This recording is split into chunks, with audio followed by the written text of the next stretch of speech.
In the winter of 399, Kuaiji fell into fire and chaos as Sun's rebellion erupted. Xie Daoyun, famed for poetry and philosophy, witnessed the slaughter of her husband and sons. As the Wang clan collapsed, she refused to retreat. Taking up a sword, she stepped forward, transforming from a symbol of intellect into a figure of resolve, proving her lineage's spirit still endured amid destruction. To appreciate the full magnitude of her resistance, we must first acknowledge Xie Daoyun's status as a cultural icon of the 4th century. She was not merely a talented woman, she was a member of a rare intellectual triad, alongside Ban Zhao and Kai Yan of the Han Dynasty. While Ban Zhao was revered for historical scholarship and Kai Yan for musical tragedy, Xie Daoyun represented the pinnacle of Wei Jin aesthetics, combining deep philosophical understanding with effortless literary elegance. She was born into a world where intellect was the primary currency of the upper class, and it was her spirit of the forest grove, Lin Xia Feng Qi, that set her apart from the traditional domestic virtues of her peers. This distinction was no minor social nuance. It was a declaration of intellectual independence that transcended the rigid gender boundaries of her era. What followed in her formative years would redefine the expectations placed on the aristocracy of the Eastern Jin. Her reputation was built on far more than the anecdote about snow drifting like willow catkins that has endured across millennia. She was a practitioner of Xuan Shui, the Dark Learning, a school of thought that sought to reconcile the naturalism of Taoism with the order of Confucianism. Her presence at family gatherings was not that of a silent observer, but of a leading debater who could dismantle an argument with a single sharp verse. Historians have long debated whether her talent was a product of her environment or a challenge to it, but what we can state with confidence is that she was prepared for a greatness that would be tested by fire. The promise of her youth lay not only in the beauty of her words, but in the resilience of the mind that produced them. The Eastern Jin Dynasty was a period of fragile stability, an aristocratic empire built upon the ruins of a retreat from the north. Following the fall of the Western Jin in the year 316, the elite fled south across the Yangtze River and established a new capital at Jiangkang. Power did not rest in the hands of a single emperor, but was a delicate balancing act among great clans, such as the Wang and the Shi, giving rise to the popular saying Wang and Sima rule the realm together. The Sima clan held the throne and served as a symbol of dynastic continuity after the fall of the Western Jin. Emperor Sima Rui, known as Emperor Yuan of Jin, was the rallying banner for aristocrats who had migrated from the north, maintaining political stability in the Jiangnan region. In accordance with Jin tradition, princes and imperial relatives were granted command of their own armies and stationed in strategic regions to protect the throne. However, this power frequently led to bloody internal conflicts within the imperial bloodline itself. The Wang clan was the pivotal force that helped Sima Rui establish the Eastern Jin at Jiankang. Wang Dao served as chancellor, controlling the central administration and managing political relations between the northern and southern aristocracies. Wang Dun held military authority in the western provinces, centered on Wu Chong commanding elite forces capable of directly threatening the survival of the capital. Through the 9-rank system, the Wang clan and other great families monopolized official appointments, establishing the unspoken rule that no high-born families produce the poor, and no low-born families produce the noble, ensuring that every important position at court remained in the ascendant hands of the great aristocratic clans. The Eastern Jin court was in essence a co-governing polity shared between imperial authority and the aristocracy. Emperors held very limited power, and depended entirely on the military and economic support of the great families. The clearest demonstration of this deference was the moment when Emperor Yuan of Jin ascended the throne and invited Wang Dao to sit alongside him on the imperial seat to receive the prostrations of the assembled officials, affirming the Wang clan's status as co-rulers of the realm. Furthermore, the uprisings of Wang Dun in the years 322 and 324 proved that when this deference was broken, the power of the Wang clan could defeat the imperial army and directly bring about the death of the emperor in his own helplessness. This was a world of gate-valve politics, where genealogical records mattered more than military merit. and where northern migrants frequently clashed with the southern local elite. The dynasty's survival depended on the intellectual and military supremacy of these privileged families who operated as a state within a state. In this high-pressure environment, the Xie clan rose as the supreme defenders of the southern realm. The Battle of Fei River in the year 383 saw a force of 80,000 Jin troops defeat an army of the former Qin, numbering nearly 300,000 men. This victory was orchestrated by Xie Daoyun's uncle, Chancellor Xie An, and led by her elder brother Xie Xuan, cementing the family's legacy as saviors of Chinese civilization. Yet this outward triumph concealed a growing internal decay. The nobility became increasingly absorbed in Taoist theology and pure conversation Qingtan, while ignoring the mounting rage of the peasantry and low-ranking military officers. The stage was set for a sweeping social rupture, a conflict that would pit the refined world of the Xie clans against the chaotic fury of the Sun and rebellion.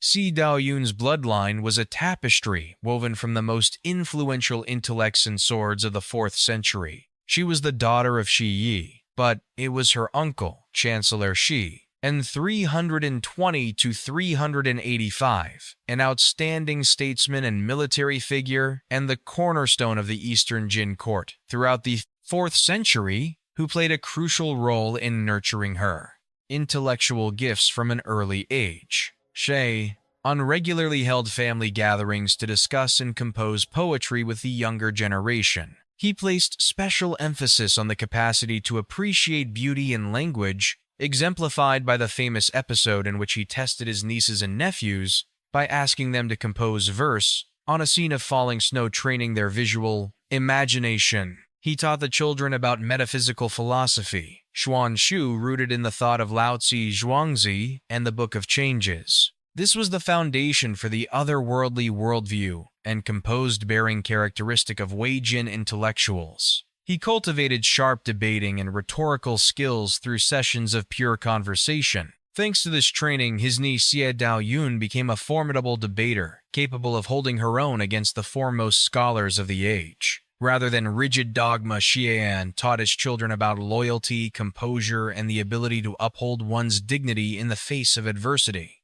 He emphasized harmony between humanity and nature and the cultivation of inner serenity. Through an educational method that combined theory with practical discourse, Xie An helped the Xie clan become one of the most prestigious and culturally influential lineages in Chinese history. The Xi of Chen Commandery were not merely wealthy, they were the arbiters of taste and the guardians of the southern frontier. On her mother's side, she was connected to the Ruan family, linking her directly to the legendary 7 Sages of the Bamboo Grove, iconic symbols of uninhibited individuality and intellectual rebellion. This dual inheritance meant that Xie Daoyun grew up in a household where the highest stakes were not merely political survival, but the preservation of a specific cultural bearing, a spiritual elevation that justified the clan's claim to power. But here is what they had not foreseen. A woman's status within this aristocratic hierarchy was simultaneously her greatest protection and her most frustrating constraint. While her brothers and uncles were expected to lead armies and draft imperial edicts, her role was to become a repository of the clan's refinement, a talented woman to be deployed in the consolidation of alliances through marriage. The stakes for her were personal and existential. To be mediocre was to betray the Xie name. To be too brilliant was to risk a lifetime confined within the boundaries of another's political strategy. Every poem she wrote was a wager against the invisibility of gender, and every argument she won was a small rebellion against the social rules that defined her worth by her husband's rank. Xie Daoyun's training was not a physical regimen of swords and war horses, but a relentless sharpening of the mind. In the gardens of the Xie estate, surrounded by the mist of the southern hills, she participated in sessions of pure conversation, the hallmark of her class. Her training montage consisted of thousands of hours spent dissecting Lao Tzu Zhuangzi and the Book of Changes. She learned to see the world not as a collection of objects, but as a web of metaphysical relationships, where a single phrase could reveal the hidden order of the universe. This intellectual endurance would later translate into the cool composure she displayed on the battlefield, demonstrating that a mind trained in the complexity of logic could endure the chaos of combat. One of the most celebrated episodes of this mental acuity occurred during a heavy snowfall, an event that would define her legacy under the designation the talent of Willow Catkins Yong Shu Kai. Her uncle Xie gathered the younger generation and asked them to describe the falling snow. Her cousin Xi Lang offered the mundane comparison of salt scattered in the air a functional but unimaginative image. Xie Daoyun responded, Wei Ruo Liu Xu Yin Feng Qi, better compared to Willow Catkins rising on the wind.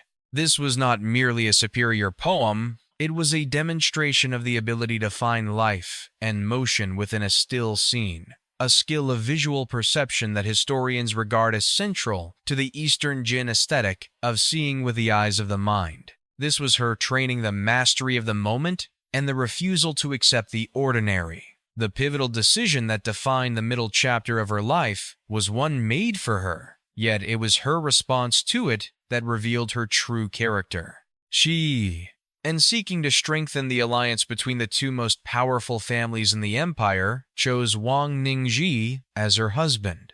Ningji was the son of the legendary sage of calligraphy, Wang Shishi, making the match a perfect union in terms of social standing. Yet the unwritten law of the age was uncompromising in this era. A woman's bloodline was her currency, but her marriage was a silent contract purchased for the stability of the empire. Xie Daoyun was collateral in a high-stakes political transaction, and she accepted her role with a stoicism that masked a profound disappointment. After her first visit home following the marriage, her dissatisfaction with her husband's intellectual caliber became legendary. She lamented to her uncle, "Who would have thought that in this vast world there could exist a man by the name of Wang, such as this?" alluding to the chasm between Ningji's mediocrity and the brilliance of her own kin. While Wang Ningji was a capable official and a devout Taoist practitioner, he lacked the transcendent spirit that Xie Daoyun considered the sole true mark of a peer. Yet she did not rebel in a modern sense. She did not leave him or seek an alternative path. Instead, she chose to cultivate her own spirit of the forest grove within the confines of the Wang household, becoming a pillar of dignity and the sovereign of her own inner domain. The decision to maintain her own standards in an uninspiring environment was the quiet victory that prepared her for the thunderous one to come. As decades passed, Xie Daoyun's reputation began an escalating spiral that made her the unofficial arbiter of elegance at the Eastern Jin capital. Her fame spread from the private gardens of the elite to the ears of the court, and her influence began to transcend the traditional boundaries of gender. She was frequently compared to other women of the era, most notably Lady Gu, a model of domestic virtue. A nun who came to visit remarked that while Lady Gu possessed a pure and transparent heart that reflected virtue within her private chambers, Xie Daoyun possessed a transcendent spirit and a graceful bearing that made her resemble one of the seven sages. This comparison elevated her to the status of Lin Sha Feng Qi, a woman who carried the aura of a hermit in the forest, an honor rarely bestowed upon a member of the high aristocracy. What followed was an expansion of her role as a public intellectual. She became celebrated for her debating skills, frequently sitting behind a silk screen to discuss philosophy and literature with the foremost men of the age. This was not a breach of propriety, but a negotiation of it. She used her intellect to command a room, while technically maintaining the boundaries of what was appropriate. Her poems, including those on Mount Tai, were not domestic reflections, but grand philosophical explorations of the natural order and the transience of human existence. According to historical records, when she saw her brother-in-law, Wang Xianji, engaged in a philosophical debate with a guest and gradually losing ground, Xie Daoyun sent a handmaid to tell Xianji, "Allow me to come to your aid, young master." She had a blue silk screen erected known as the Qingling Buzhang to separate men and women, then sat behind it and continued Xianji's line of argument. The result was that her sharp rhetoric brought the guest to defeat. In Gwendu's The Tale of Q, when praising Tui Q's talent, Kim Trong compared her to Ban Zhao and Xie Daoyun, praised for pouring forth gems and pearls. Even Lady Ban and Lady Xie fall short of this. In Nguyen Dinh Chiao's Luc Van Tien, when Nguyet Nga composed verse with swift brilliance, Master Do Xiao wrote, "Already swift and yet more fine." Not even the Xie lady matches Lady Shu, where Lady Shu refers to Shu Hui of the Tang Dynasty, another celebrated female poet. Classical literature used her image as a standard for the refinement and elegance of learned women. Her words are brocade. Her speech is embroidery talent, unrivaled, no less than Lady Ban or Lady Xi. Though not a 7-character regulated verse, the passage describing her in the Book of Jin is frequently praised by scholars for its vivid imagery and commanding spirit. Nai shi qing ling bu zhang zi bi shen, xian zi qian yi ke bu neng. Kuai. She then had the blue silk screen erected to conceal, herself took up the thread of Xianji's prior arguments, and the guest could not refute her. The spirit of the forest grove, Lin Jia Feng Qi, remains the most classic phrase used to describe her image and bearing. When comparing her to other noblewomen who knew only the virtues of the inner chambers, contemporaries observed Wang Furen, Shenqing San Leng Guyu Lin Sha Feng Qi. Lady Wang's spirit is free and unfettered.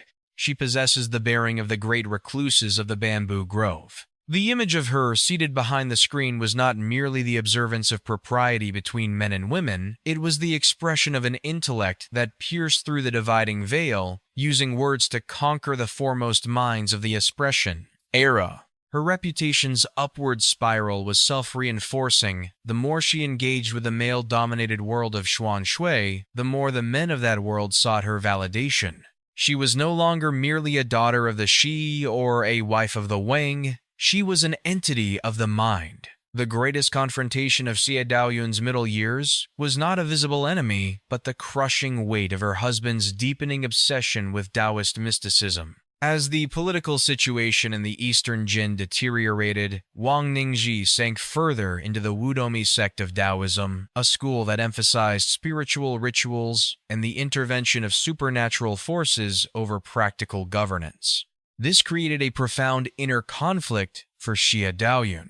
She was a practitioner of Xuan Shui, which prized intellectual rigor and the natural flow of the Tao, while her husband was sliding into what she regarded as superstitious delusion. The collision between her sharp analytical mind and his passive ritualistic faith was a battle for the soul of the household. What we know with certainty is that this ideological rupture became a matter of life and death. When the Sunan Rebellion erupted, Wang Ningji, serving as governor of Kuaiji, ignored the physical threats posed by the advancing rebel army. He believed that by performing the correct Taoist rituals, he could summon spirit soldiers to protect the city. Xie Daoyun watched as her husband's refusal to mobilize regular troops drove both the city and their family toward annihilation. This was her final battle against the limits of her own power. As a wife, she could counsel, but she could not command armies. She endured the anguish of watching a man she did not respect steer the entire household into the abyss, armed with nothing but incense, smoke, and misplaced faith. The pivot from tranquil garden to chaotic battlefield came in the year 399, when the forces of Sun En finally broke through Kuaiji's defenses. Sun En was not merely a political rebel. He was a Taoist leader who claimed to be following the secret arts of his executed uncle. His uprising was fueled by widespread rage among wealthy households and their dependence over government plans to conscript recently emancipated former slaves into military service. The rebellion swept through the eastern coast with terrifying speed, characterized by brutal repudiation of the existing aristocratic order. For the first time in her life, Xie Daoyun's spirit of the forest grove was not a shield, it was a target. The scene at Kuaiji was horrific. As Sun En's men entered the city, the aristocracy who had spent decades in the discourse of pure conversation found themselves utterly incapable of self-defense. Wang Ningji's spirit soldiers never appeared, and he, along with his sons, was captured and executed by the rebels. The blood of the Wang clan literally stained the floors of the halls that had once been their sanctified domain. For most women of her class, this would have been the end, a transition into widowhood that carried with it a silent death by despair or capture. But Xie Daoyun's pivot was different. She did not faint or pray for supernatural assistance. She understood that the time for words was over, and the time for action had begun. She resolved to act by personally taking up arms and leading her handmaids to defend the survivors. And she succeeded. She held the defense and was spared by Sun En. This is the symbolic act that would be etched into the memory of Chinese history, like a freeze frame. When the rebels stormed the inner courtyard, they encountered a sight that stopped them in their tracks. Xie Daoyun, the empire's most refined literary woman, standing with an unsheathed sword, her silk robes billowing in the wind. She was surrounded by her handmaids, a small company of women who had traded fans for short blades and kitchen knives. She held her grandnephew Wang Xianzhi firmly behind her eyes, radiating an intensity worlds apart from the spirit of the forest grove of her youth. This is the icon, the image of a grandmother holding a sword against a tide of rebels, proving that a poet's elegance is merely the surface of a warrior's resolve. The tactical execution was as sharp as her verse. Upon learning that Sun En's rebels had flooded the city and slaughtered her husband and sons, Xie Daoyun did not panic. She ordered her handmaids and household servants to prepare weapons, forming a small force to protect the family's survivors. She personally carried her grandnephew Wang Xianzhi's sword, drawn and unsheathed, taking her stand in the inner courtyard. She exploited the narrow confines of the entrance passage to limit the number of enemies who could approach simultaneously, creating a defensible position for her young charge. The historical text of the Book of Jin records that she led the servant women into close quarters combat and killed numerous enemies with her own hands before being captured. The image of a high-born lady celebrated for her elegant verse, now standing defiant with a sword amid blood and fire, created an enormous psychological shock. The composure and lethal aura emanating from her spirit of the forest grove caused the ordinarily ferocious rebel soldiers to halt and hesitate, not daring to rush in recklessly. She was not fighting for the empire or for the Wangxi alliance. She was fighting for the survival of the next generation. This was a woman who had mastered the art of visualization and poetry, and now she was visualizing death for anyone who threatened her grandnephew. The Willow Catkins had become a steel blizzard. Though the historical records focus on her act of courage, later literature frequently uses her image to symbolize the perfect union of intellect and resolve.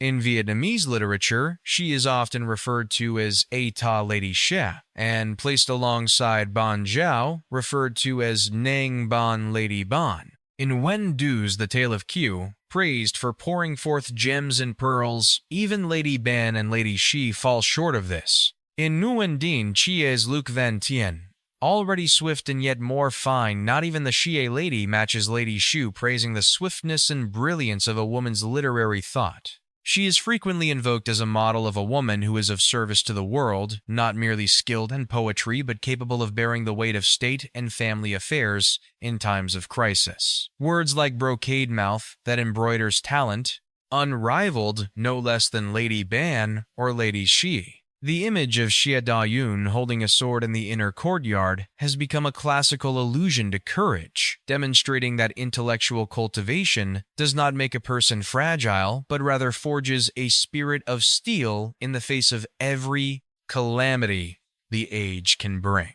The climax of the ordeal was not the physical battle, but the moral and intellectual confrontation that followed. Xie Daoyun was ultimately captured and brought before Sun En, the man who had taken her husband and sons captive and contributed to their deaths. In this moment, the inner conflict reached its apex. She stood before a brutal conqueror not as a victim, but as a spiritual equal. Sun En, impressed by her courage but perhaps seeking to consolidate his power, threatened to kill her grandnephew. Xie Daoyun did not beg. She looked Sun En directly in the eyes and advanced a logic that transcended the brutality of the moment, arguing that if he wished to kill the entire family, he should begin with her, for the child bore no part in the politics of the adults. This was the ultimate test of her spirit of the forest grove. Could she maintain dignity and reason in the presence of her family's killer? Some sources suggest that her composure and her fearless, piercing rhetoric actually unsettled Sunen, a man who believed himself superhuman, but who now saw true superhuman strength in this grieving widow before him. The inner conflict was resolved through a refusal to abandon her principles in the name of survival. She shamed the rebel leader through intellectual superiority even as he held her life in his hands. In an unprecedented move, Sun En was so moved by her character that he spared both Xie Daoyun and her grandnephew, allowing them to return home safely. In the aftermath of the uprising, Xie Daoyun withdrew to a quiet life in Kuaiji beneath the shadow of the faded aristocratic glory that now enveloped everything. She lived as a widow for the remainder of her years, yet her intellectual presence remained more commanding than ever. She did not retreat from the world in bitterness. Instead, she became a living legend, a bridge between the high culture of the pre-rebellion era and the more somber reality of the post-Jin world. When a new palace official sought an audience with her, he departed in awe, declaring that the widow of the late official still carried a noble bearing and eloquence that flowed without effort.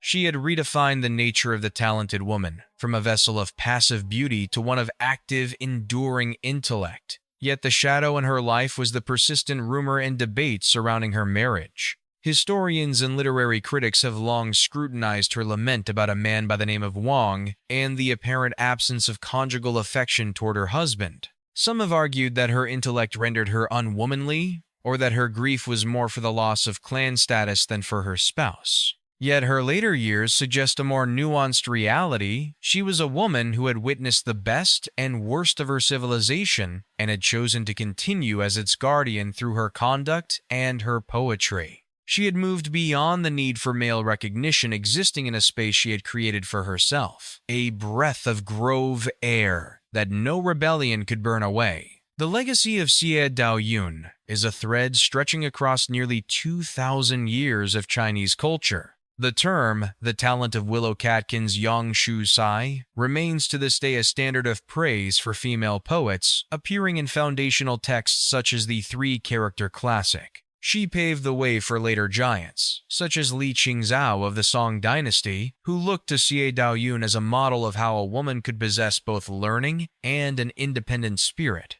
But her legacy extends beyond literature. It is a moral argument for the active role of women in times of crisis. She demonstrated that the cultivation of the mind is not an escape from the world, but the finest possible preparation for it. In a world that so often demanded women be either poets or warriors, she resolutely chose to be both. What we can state with certainty is that Xie Daoyun stands as one of the most brilliantly versatile scholars in history, a figure whose intellect and survival skills drove the dramas of the Eastern Jin era. Her story is now being rediscovered through new forms, including immersive theatrical productions such as Yin Feng Qi, Summoning the Rising Wind in Beijing, and even modern manhwa adaptations, where she is depicted as a righteous cultivator of innate spiritual rank. Her life poses a question to every generation. When the world collapses, will you rely on spirit soldiers, or will you have the clarity of mind to pick up the sword? If you found this journey through the snow and blood of the Eastern Jin era inspiring, please leave a comment about which part of her story surprised you most. Subscribe to the channel to see more in-depth analyses of the most formidable women in history, and do not miss the playlist on the legendary clans of ancient China. The life of Xie Daoyun offers a vital lens through which to examine the intersection of gender, power, and intellect in the Eastern Jin Dynasty. Her transformation from a celebrated poet into a tactical defender of her family was not a departure from her character, but its ultimate expression. The intellectual discipline of Xuan Shui and the cultural weight of the Xie clan endowed her with a spiritual strength that proved more effective than the superstitious rituals of the men around her. Her legacy continues to challenge the polarization between civil and martial virtues, Wen and Wu, suggesting that the most powerful weapon in any conflict is a mind refined by culture and tempered by conviction. In the final analysis, she remains a singular figure, one who mastered the rules of the game only to transcend them when the price became a matter of life and death.